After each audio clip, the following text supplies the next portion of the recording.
आप सभी को दोपहर का नमस्कार। आज के इस वीडियो में Berliner teachers stages of development को समझेंगे, जो कि 1988 में उनको द्वारा दिया गया था।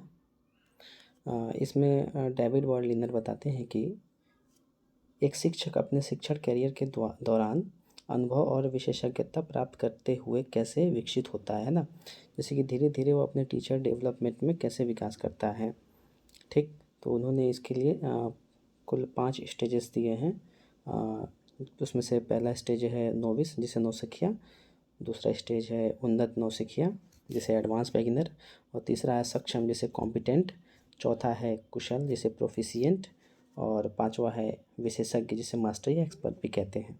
आइए इन पांचों पर चर्चा करते हैं। पहला है नौसिखिया। ठीक, यह शुरुआती चरण है ना। इसमें मतलब एज अ फ्रेशर रहते हैं टीचर, जैसे कि जो बीएड के स्टूडेंट्स हो गए उसको हम इसमें ले सकते हैं। तो उनके पास क्या होता है, एक्सपीरियंस वगैरह उतना नहीं होता है। ठीक, तो उन्हें क्या होता है कि वो क्या करते हैं, ज़्यादातर अनुशासन और डिसिप्लिन का पालन करते हैं। जैसे कि लेसन प्लान हो गया, उस पर जोर देंगे। जो स्टूडेंट्स हैं उसके व्यक्तिगत नीड्स क्या है, आवश्यकताएं क्या है, दिक्कतें क्या है ना, उस पर फोकस नहीं करके क्या करते हैं, डिसिप्लिन्स का फॉलो करते हैं ये सब यहाँ पर।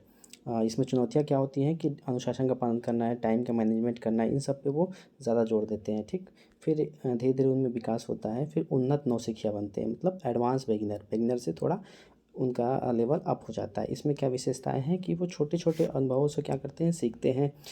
इसमें क्या होता है, थोड़ा सा लचीलापन आता है। ठीक, लेकिन वो डिसिप्लिन को फॉलो करते हैं।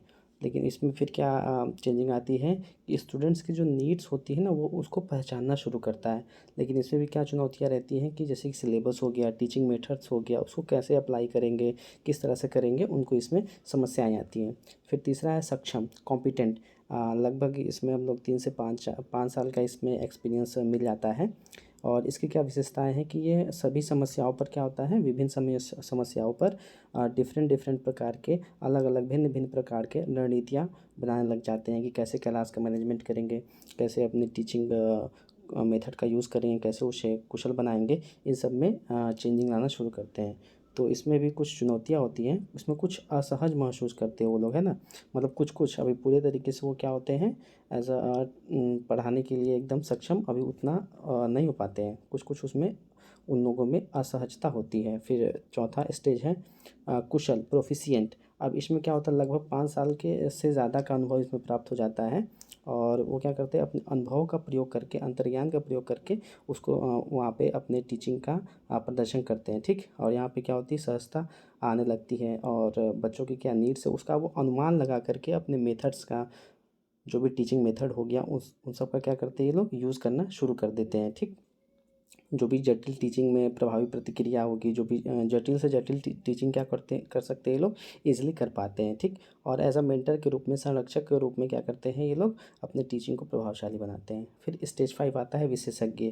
यह इनका लास्ट स्टेज है, जिसमें वह क्या होते हैं, मतलब विषय में विशेषज्ञ हो जाते हैं, बहुत ही एक्सपर्ट हो जाते हैं। इसमें क्या होता है कि बहुत ज़्यादा है उनके पास एक्सपीरियंस होता है और उनका ज्ञान असाधारण रहता है। असाधारण कहने का मतलब वो अपने विषय के विशेषज्ञ होते हैं।